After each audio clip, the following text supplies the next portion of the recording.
This is I'm a PK, so what?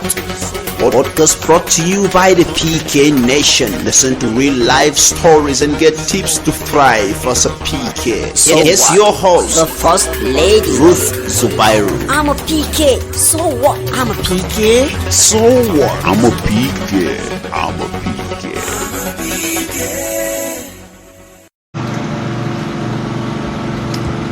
Hello.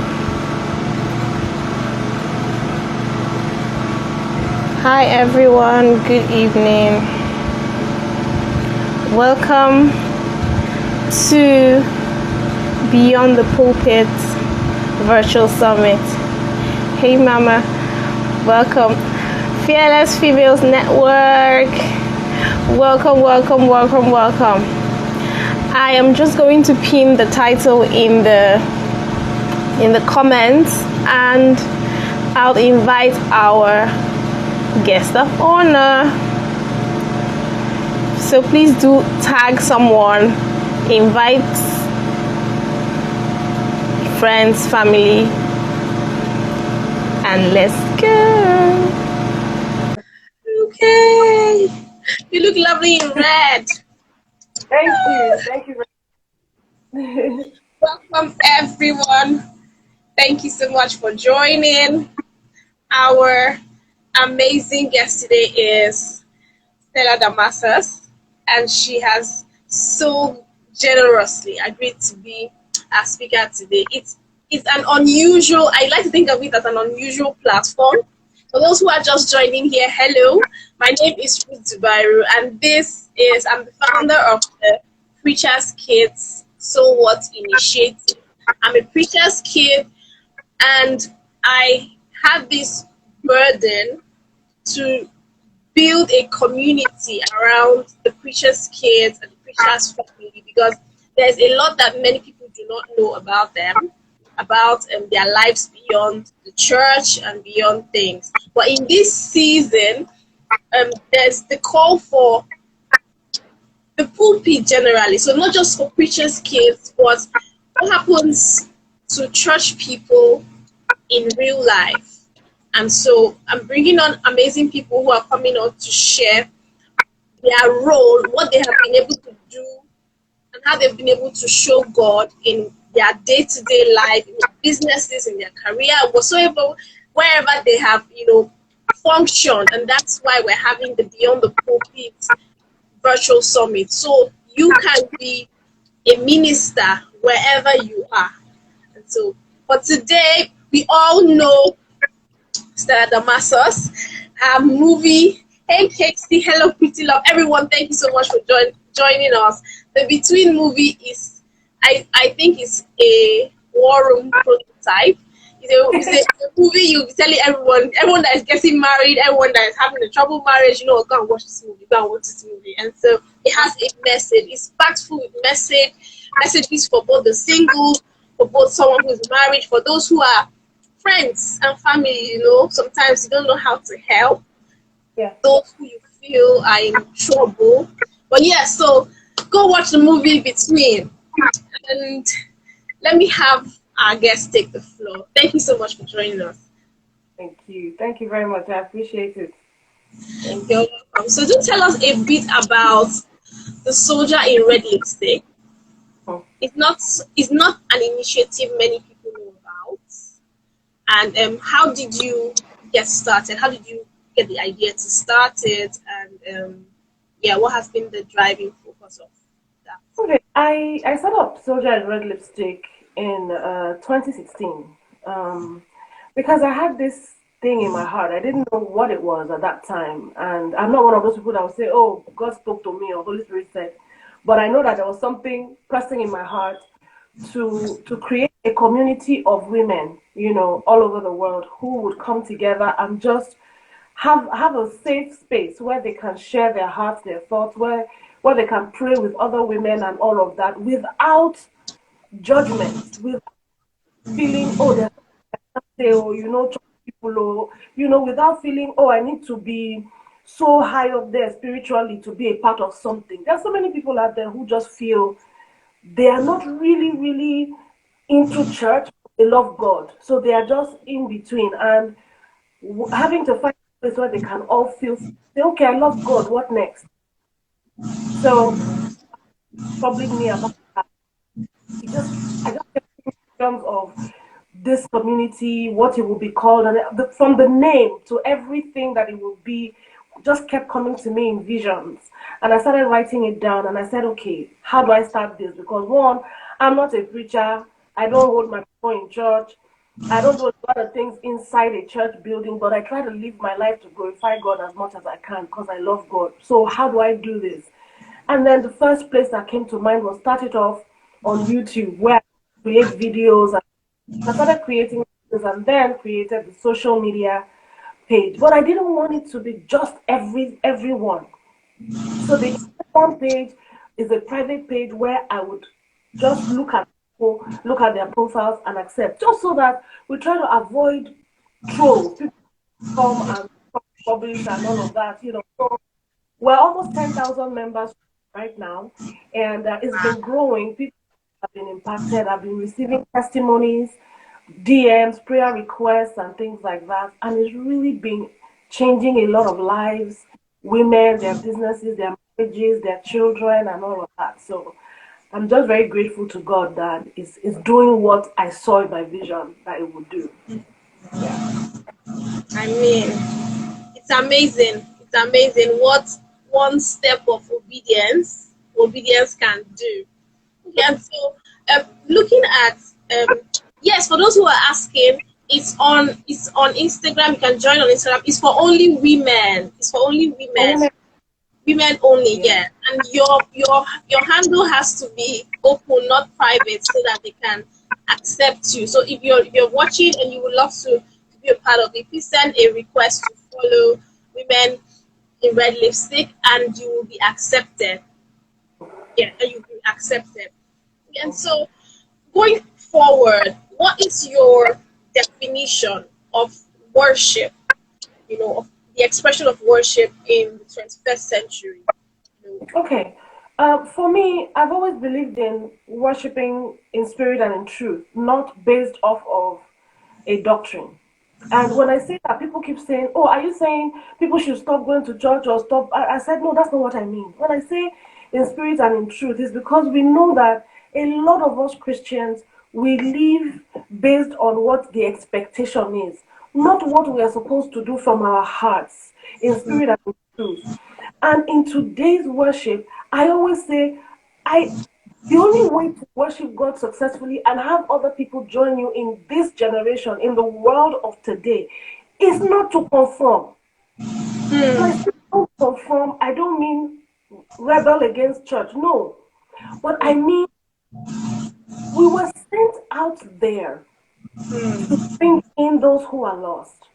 But it seems like because we are conforming to what is expected, the impression we have of what born-again Christians should be, we seem to cater to ourselves. Everything we do, when we talk, we're speaking Christianese. When we are doing things, we are doing it gospel, in your face, gospel, in your face, gospel. And I'm like, no.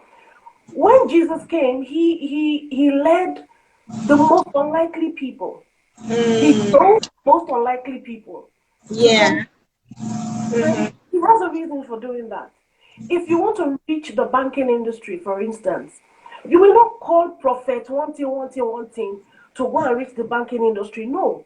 You will raise a banker who is in there, who's loved and trusted, and give him the heart of worship, give him the heart of Jesus, and say wherever you are in your place of work is where you should start from. And I'm not saying during break you knock on your friend's door and say, hey, I come to preach the word to you. No. It's that you go and meet your friend and say, how are you doing today? I thought to share my lunch with you. Or, hey, you okay? Let's take a walk together and just look at town. 2 minutes, we'll come back. And in your work, it's just about life. You show love, which is what I think is missing in the world of today. It's not about prosperity gospel here, this year, drumming things and yelling from the pulpit. No, it's about how do people tell works of life? We see God first, and then when we accept God within us, how do we intend to let people see God through us? Mirror God in our lives. Because that's what it is. Let me use between, for instance. I'm an entertainer. I do film, I do music, I do all kinds of things. My husband is an entertainer, but my husband is seriously born again. He's a preacher's kid like you. Oh, wow. Yeah, but when we were making the movie, we didn't make a movie so we want to do Christian film or we want to do gospel film that will be played in churches. No, we said we were making a good film, an entertaining film. But at the end of the day, there is an underlying message in there that you will get that I don't need to preach to you, but my work as an entertainer will preach to you. What I tell you is either follow Christ or these things will happen to you. And I didn't need to we didn't even promote the film as a Christian film because it's really, to me, not a Christian film, but it has a message of hope, a message of love, and a message to make it to heaven.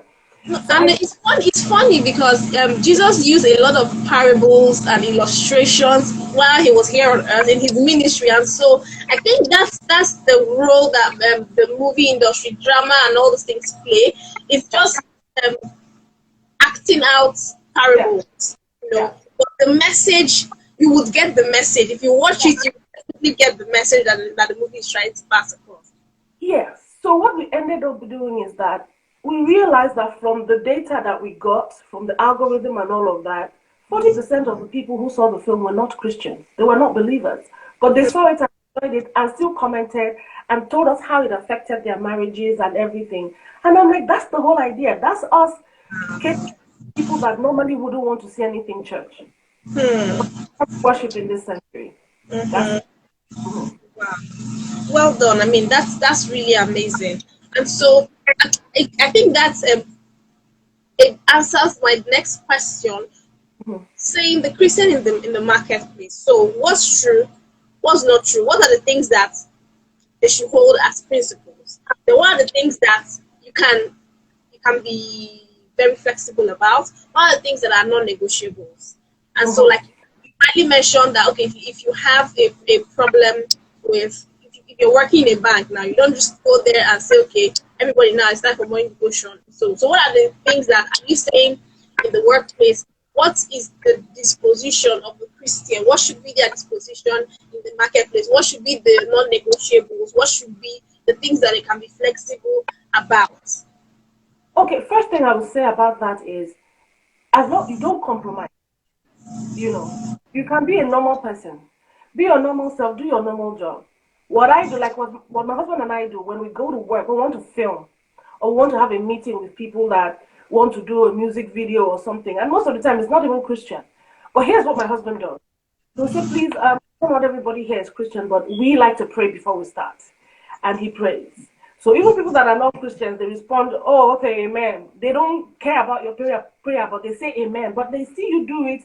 Every day we go on location, they see you do it. They already know you to be this person. During the day of the work day, we probably won't talk about Bible or anything. But the fact that you come there every day, we dedicate the day to God and we end it with God. And we try to be nice, be respectful, show love, and be trustworthy. Because it's not about, oh, preaching with your mouth every day. That's the issue. Is what are they seeing when they look at you? Is there a difference Yes. is there a difference between you and the other person? Because we should be careful not to blur the lines. Because some people will say, oh, sometimes I can't tell the difference between a Christian and a non-Christian. You might not be able to tell the difference immediately.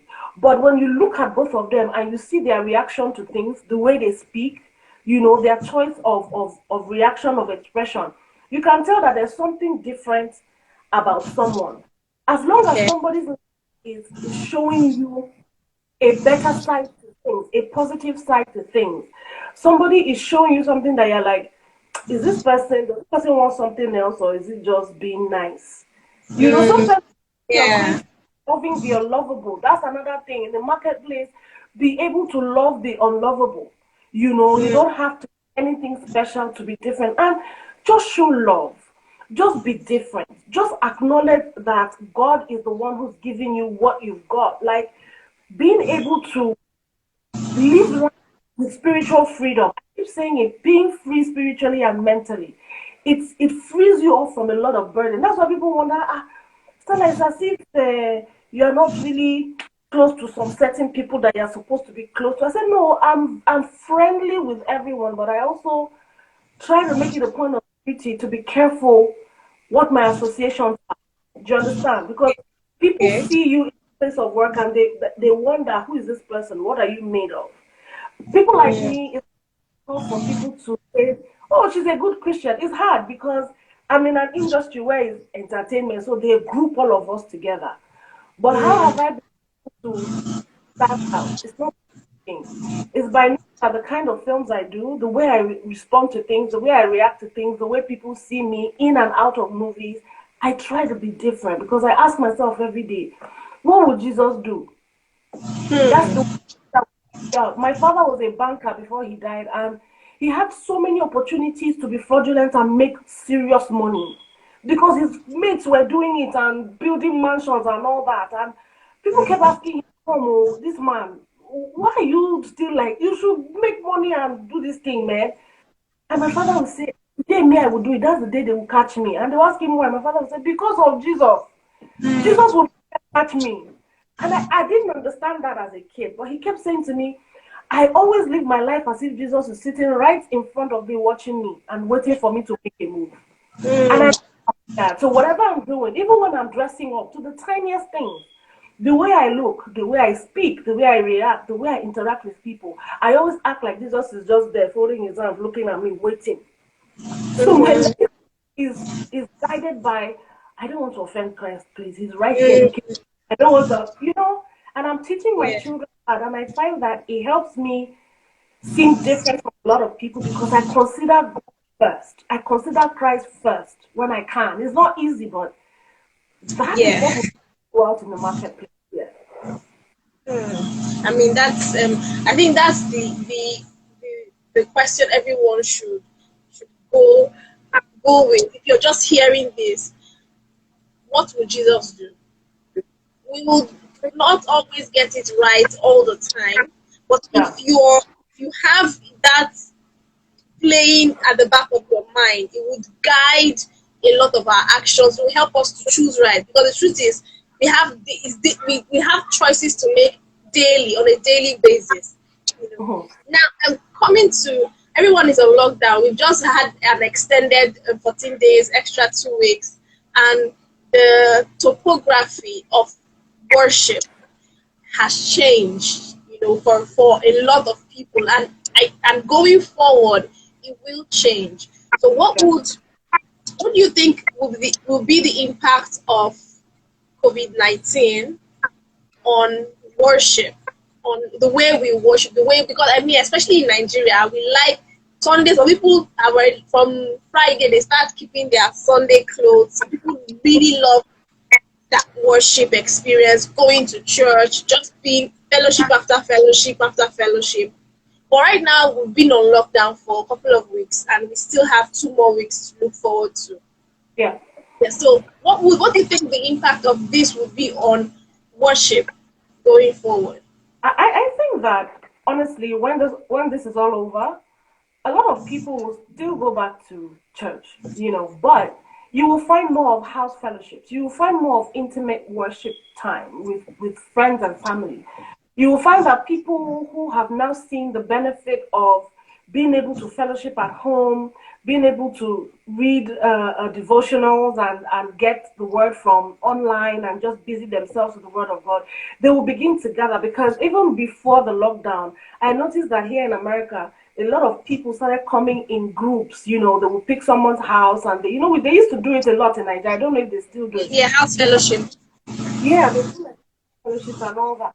But I also noticed that a lot of families now come together on their own, and it's either the father or the mother leads the fellowship service or whatever you want to call it, and more families are going to see the need to gather their children together and talk about God and talk about the things that they should do and just sing praises to God and all that, which is what is happening right now.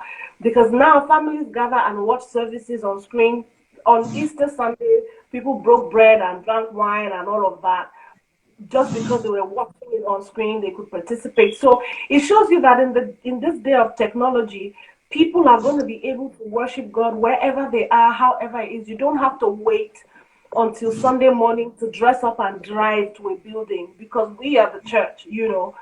So even when you go on Sunday, you don't have to wait till Sunday to start the process of, oh, let's just come together and, bond. And sometimes it's not even just reading Bible most of the time. Sometimes people just want to come together and just talk about their life, testimonies, Yeah. talk about things around them, have them, inspire and encourage one another, all to the glory of God. So it's not all, oh, now social Bible, will they talk every time? No, it's not. Sometimes it's like an easy conversation of friends coming together with like minds, loving God and just being free, which is what I like. I like the freedom to express myself in the midst of, other people who love God as well. So even though church will continue, but we will see more of intimacy when it comes to fellowship and Okay, worship. Yeah. so will should that be a license for those? Some people will be of the school of thought saying that, okay, I don't need to go to church.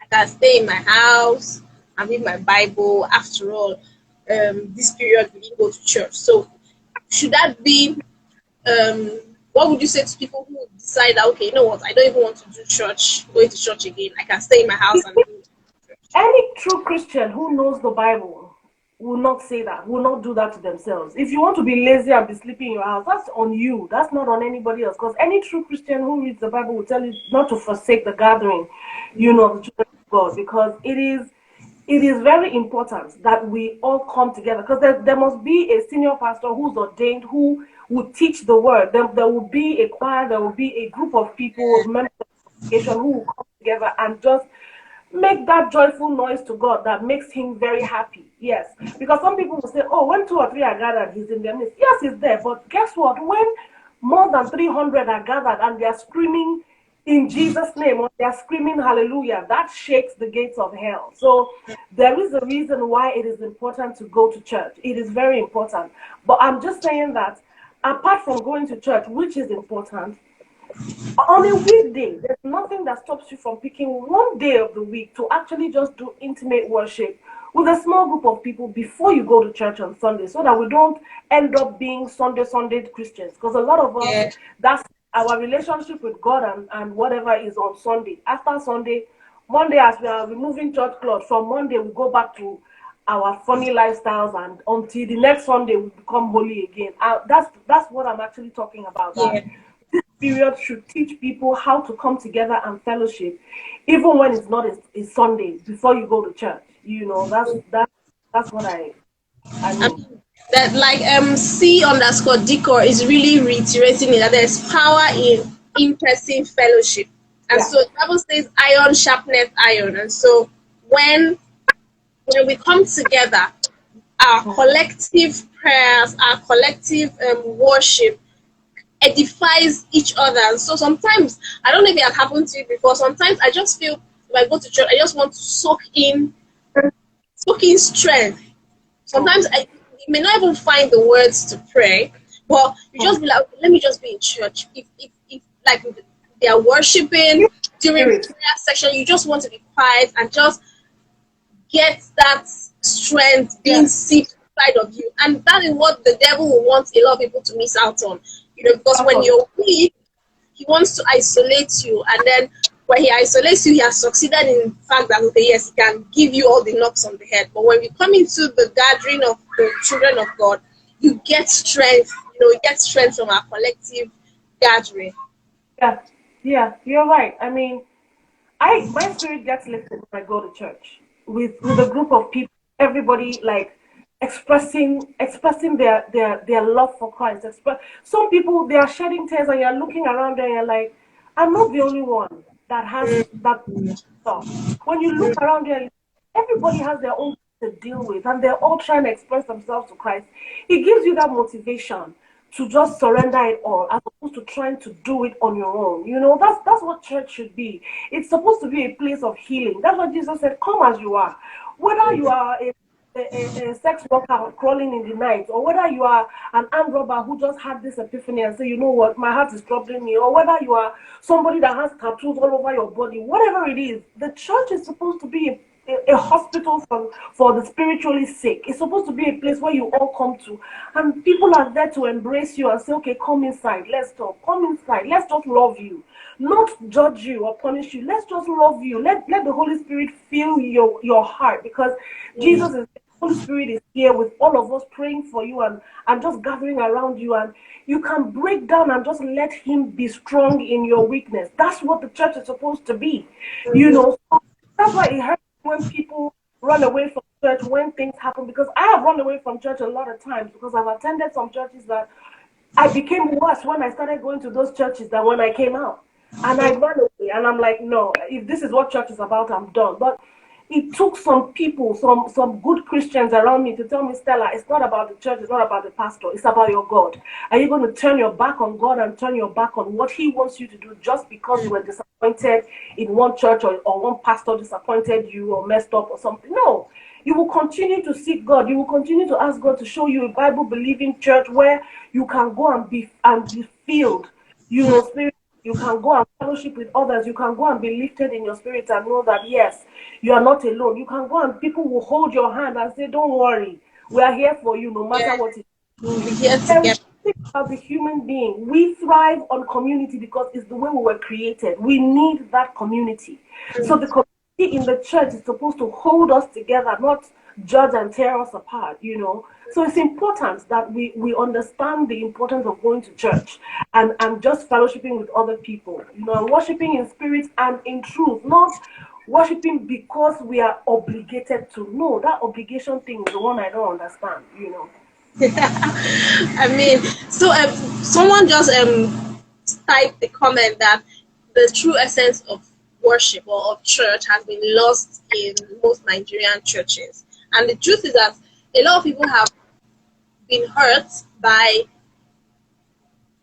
either the church, by the church. Now, I mean, maybe the leadership of the church or people in church, how they have responded to them. They've gone through some situations in their life, and the way people have reacted towards them, and then they just feel, you know what, I'm better off not even being here. So, what would you say to that kind of a person who is carrying a hurt and is saying, okay, yes, I want to come to church, or I want to God, but people in church are even inflicting more hurt or inflicting more pain on me. For example, okay, like there's a lady who she's a preacher's kid, and she got pregnant outside wedlock.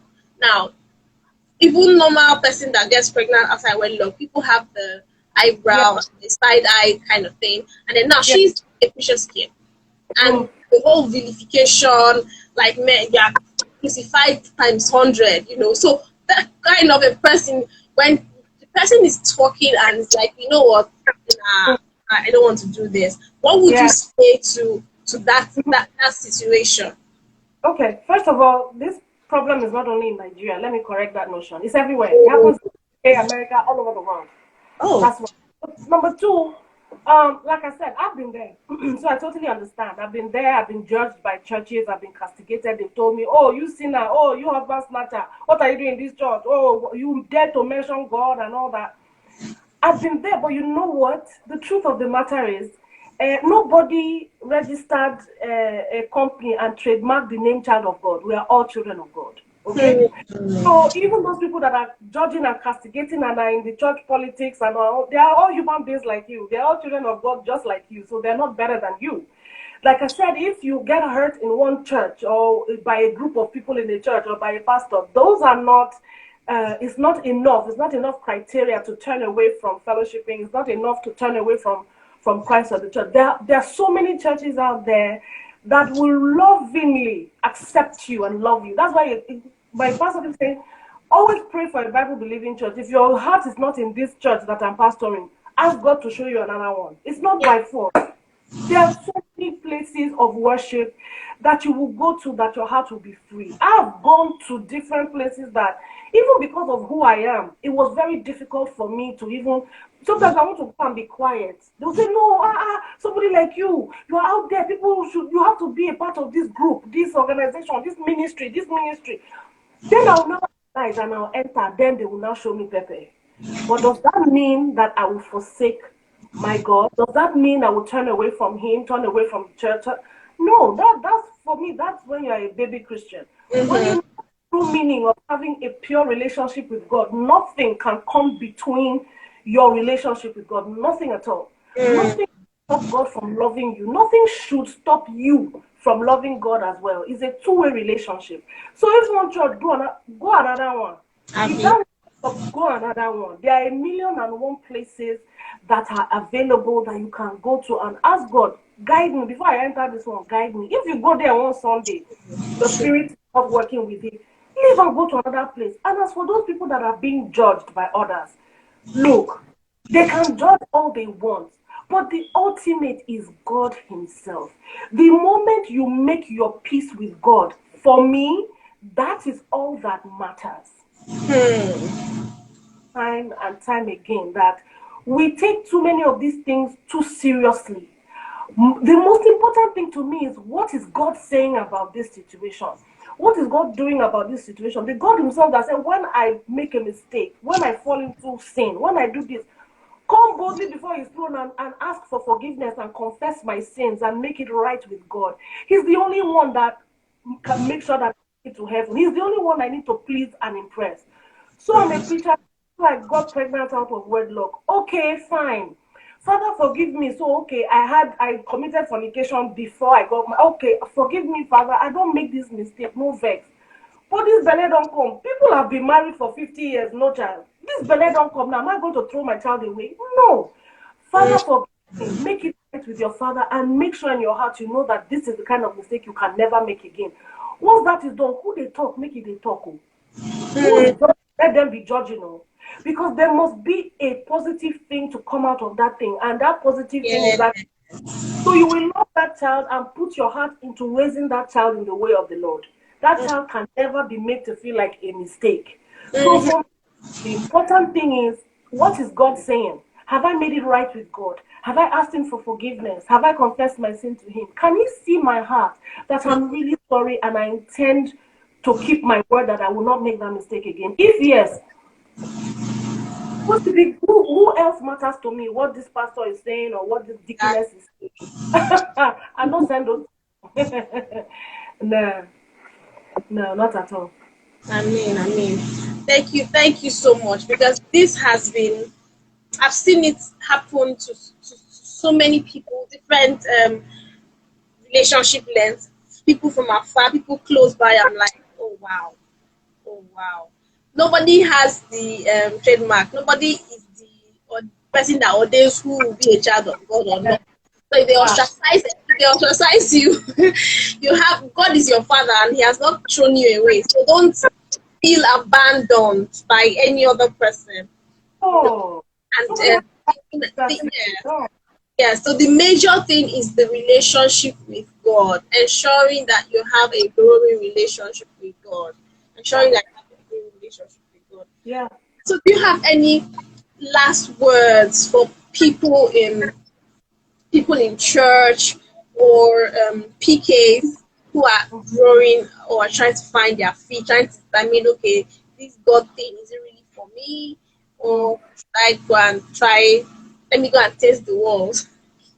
Let me first talk to the pastor's kids, because I'm married to a pastor's kid. My mother-in-law was a pastor. Oh. And so here's the thing that I have to say. The fact that your father or your mother is a pastor, or let me even talk generally about pastors' families. The fact that your spouse is a pastor, and this is going to be very controversial, and that's what me, I know they hide my own. The fact that your spouse is a pastor does not mean that you will automatically become first lady or first man or whatever. It doesn't mean that they're scattering the table. Yes, it doesn't mean that it is your calling too, just because the person you are married to is a pastor. No. If it's your calling, praise be to God. But if it's not your calling, don't force yourself to become a pastor just because your spouse is a pastor. Same thing. Because your father or your mother is a pastor doesn't mean that you must be a pastor or that you must follow their footsteps. No. You can be a prophet in the marketplace. As long as your parents they've taught you the word of God. They've taught you to embrace God and have a relationship with Him. Have your relationship with Him and find your purpose. It's possible that your purpose or your calling have nothing to do with the pulpit. Yes, exactly. God might be sending you somewhere else where He knows that you are the only one that can capture the hearts of those that He's sending you to. Mm-hmm. This burden that we put on people who are members of a pastor's family, it's not fair, it's not right. We can't Mm, be expecting them to be a certain way just because a member of their family is a pastor. No, no, no, no, no. mm, Everybody has a different path. Everybody has a different calling. Follow your own. Don't, and pastors' kids too, don't put pressure on yourself. Say, hey, live your normal life. Have your spiritual freedom. Love God and have your relationship with Him and ask Him to guide you and set you on your own path. Don't put this rope around your neck. Hey, if I don't start to attend seminary school now, if I don't try to become a pastor now so that I can be junior pastor for my yeah, father. and Yeah, the guys they'll do instruments or they'll go to pastor. The girls will enter choir and then they become. it's not by force. It's to don't force. You will lose yourself. You will lose out on the purpose for which God has created you. There are so many people that are probably waiting for you to do what you were called to do, for them to be free. You know, Mm-hmm, don't mm-hmm. put burdens on yourself, and people should not put burdens on the family members of pastors as well, and to the whole world. Because when I talk, I don't like to talk to only church people. I like to talk to the whole world. With what is happening in our lives today, in the world today, we can see that something has happened that's catastrophic, but our God, who we know is not sleeping, is aware of it. But He allowed it for a reason. The thing we should be asking ourselves is, why did God allow this? True. And He's allowed it to go on for this amount of time. That it affected the world at the same time. But at the end of the day, the only thing that can keep us together mentally, psychologically, physically, and everything is Him and His own. I've been saying it that what if God is using this to tell you, let me see how many of you will still trust me when everything has been lost, when I've cut off your supply, Mm, when I've allowed things to happen that even the science that most of you are depending on cannot save you. When I have allowed work to stop, finances, the economy of the world, the weather, everything, there's tornado warning in America, there's different things happening in different countries, plus this corona. When I've allowed it, and all those people that depend on other people, depend on business, depend on clouds, depend on celebrity status, all these things you depend on, when I allow them to go, what's left? If mm. that You what is still trust left, me. that hoping and expecting that we take Him, so that when this is all over, there will be transformation in our lives. Then we see that the end is already near, but God is still trying to warn those who He feels have the heart to say, okay, Father, I surrender to you. I'm expecting that that's what this time is about. The time we're in is Him Yeah. saying, rest people that I'm still looking at to say, you have a chance to still make it to heaven. Oh, but Mm, yeah, this is happening. Let me see what your reaction will be. Let me see what you get out of this. Let me see how this will change you. mm. Exactly. That's Exactly. exactly how Exactly. I mean, the different places. I think it happened in Spain. It happened in Spain. It happened somewhere else that people gathered and then they were singing and they were worshiping. These yeah. are places where ordinarily, if you stand and you're singing outside, people will either say you're Yeah. causing dance or Yeah. they will give you the bad eye and just turn away. But right now, people are beginning to understand that okay, look, this is beyond us. I Yeah. mean, and then we should actually seek that there's a higher being, there's a higher power, and then we should defer to Him because our lives are not in our hands anymore. I Yeah. mean, that's something that's really, really profound. Thank you so much. Thank you. This has been amazing. I can't believe we spent almost an hour already. Thank you, everyone. Does anybody have any other question for her while she's on the hot seat? But she has really led us through what the Christian in the marketplace, what should be our disposition, how we should live our lives. You know, it's a daily lifestyle thing. People should see Christ in you.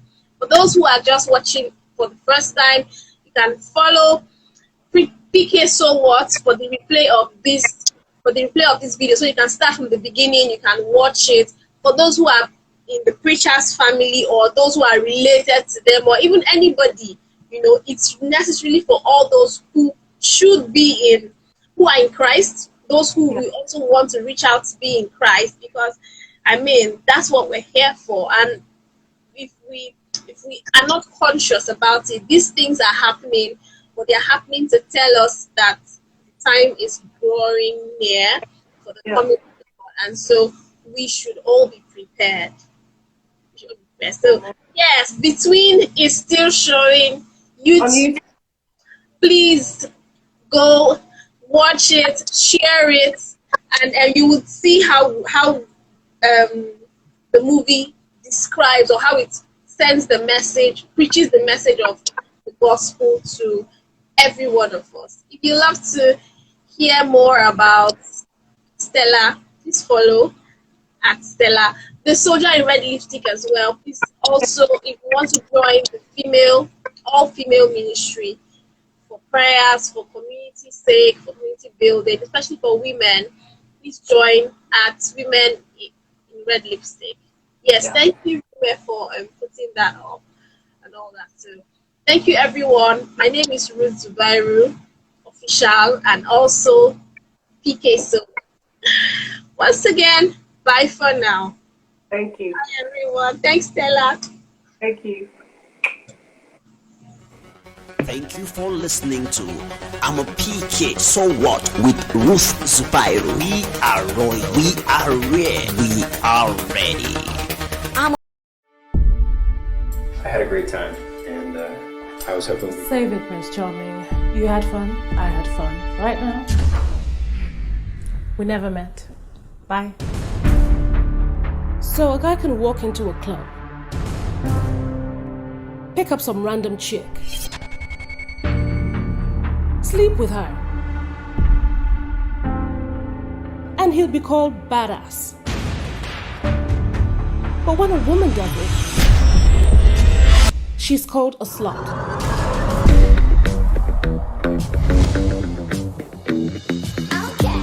My name is Chelsea Hollis. I've been married 4 times. I'm currently single, and I don't believe true love exists. Well, until now. No man has ever made me feel the way he makes me feel. Does he feel the same way about you?